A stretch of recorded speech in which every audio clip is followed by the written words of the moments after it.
A judge has held Tyrone Blackburn in contempt of court, not warned him, not issued a fine, and moved on. Held him in contempt, formally, on the record, over something that happened during a deposition in his lawsuit against Fat Joe.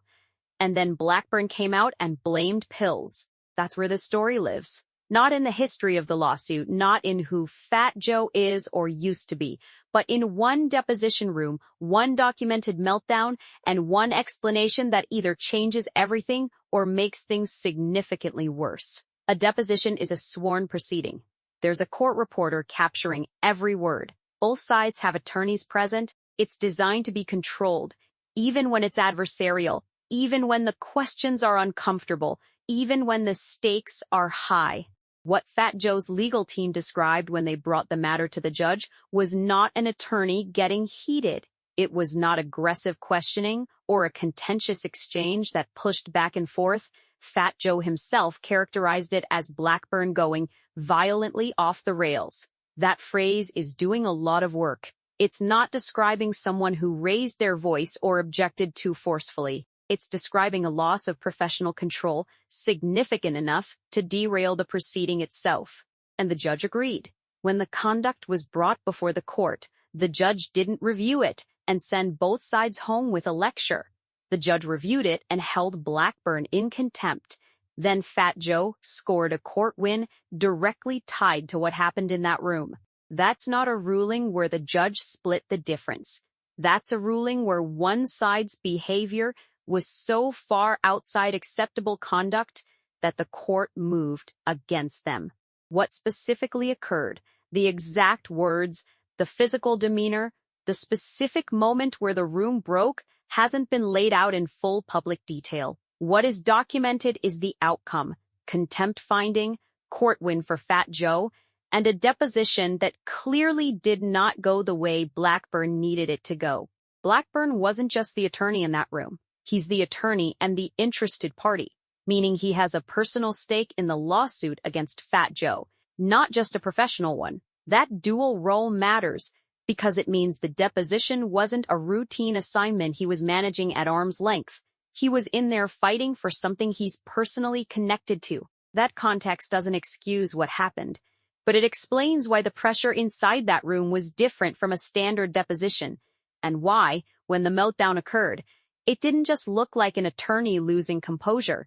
It looked like a man losing composure. The professional mask and the personal grievance were in the same room, and whatever happened caused both to crack simultaneously. Fat Joe's legal team was watching all of it. They documented it, they brought it to the judge, and they used it to score a concrete legal win. Blackburn's side had to respond to something that was already on the record before anyone asked for a comment. The contempt ruling existed.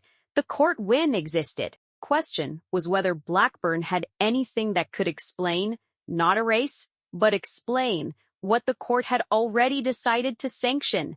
He said he was on medication.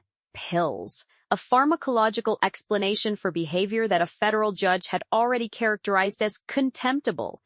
This wasn't Blackburn saying the questions were improper, or that opposing counsel baited him, or that the transcript was missing context. He went straight to a medical claim. Something he was taking affected how he functioned in that room. If that's true, it reframes the entire event. A deposition meltdown caused by medication is a different story than a deposition meltdown caused by rage, or ego, or desperation. One is a medical event that spiraled in a high-pressure environment. The other is professional failure without mitigation. Blackburn is clearly betting that the medication framing lands as the former. The problem is that certain medications genuinely do produce the kinds of effects that could make a deposition catastrophic. Pain management drugs, anxiety medications, even some prescriptions that seem unrelated to cognition can produce emotional dysregulation, heightened reactivity, difficulty filtering responses, impulsivity that doesn't look like the person's baseline.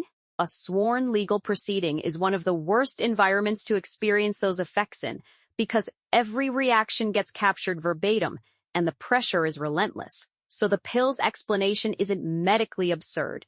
It's not something to dismiss outright, because it sounds convenient. Too bad. Too bad. Your eyes are very red. Okay? No. The question is whether it's supported by anything beyond Blackburn's word. Blackburn's pills claim lives or dies on documentation. Has he identified the medication by name? Has he produced the prescription? Is there a prescribing physician who can confirm that he was on this drug at the time of the deposition and that its known effects are consistent with the behavior described in that room? Those questions don't have public answers yet. Right now, the pills explanation is an assertion. It's Blackburn telling his side of the story without the medical record attached to it. And in a legal dispute where the other side already has a contempt ruling in their favor, an unsupported assertion doesn't move the needle. If the documentation exists, if there is a verifiable record of the medication, the dosage, and a medical professional willing to connect the drug to the behavioral episode, then Blackburn has a foundation to argue that what happened was involuntary. Not excused, necessarily, but involuntary. That's a meaningful distinction when a contempt ruling is on the table. If the documentation doesn't materialize, or if it doesn't connect clearly to the specific behavior described in that room, then the pills become a story he told after the fact, and every future filing, every subsequent argument he makes in this case, gets read through the lens of this is the guy who blamed medication for a meltdown he couldn't substantiate. Fourth, the court reporter was in that room. The transcript exists. Opposing counsel was present. Whatever Blackburn did or said is already captured. The pills explanation has to be strong enough to recontextualize evidence that's already locked in. Fat Joe isn't treating this as a closed matter. His characterization of events violently off the rails wasn't a throwaway line. It was framing, and it was deliberate by using the word violent. Fat Joe's team is pushing back against any reading of this situation that centers Blackburn as a victim of his own medication. They're not describing someone who slurred his words or seemed foggy.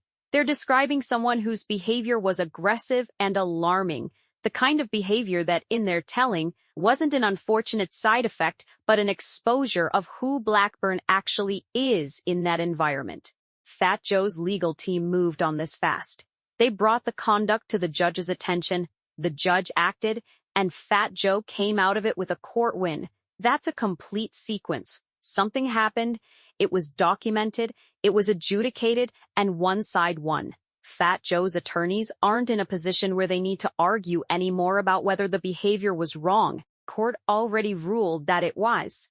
What they're arguing now, implicitly, is that the pills explanation doesn't change anything. The conduct is on record. The ruling is on record. A post hoc medical claim from the person who created the problem doesn't undo the problem. It just adds a new story to a record that already tells a different one. Fat Joe's side also has a broader interest here. This lawsuit isn't over. By establishing early that Blackburn's conduct in a sworn proceeding was sanctionable, they've introduced something into the atmosphere of this case that doesn't go away. Every time Blackburn files something, makes an argument, or appears before the court, the contempt finding is part of his profile in this litigation. That's not an accident. That's the win within the win. There were witnesses. That's the part of this that doesn't get discussed enough when the pills explanation is being evaluated. Attorneys for Fat Joe's side were present. The court reporter was present, possibly other parties. All of them were in that room when whatever happened, happened. Their accounts, whether filed in court documents, referenced in motions, or preserved in the transcript, represent a body of observation that Blackburn's medication claim has to contend with. If the people in that room saw someone who seemed impaired, glassy, disoriented, erratic in ways that tracked with pharmacological effects, that actually supports Blackburn's account. Impairment has observable characteristics.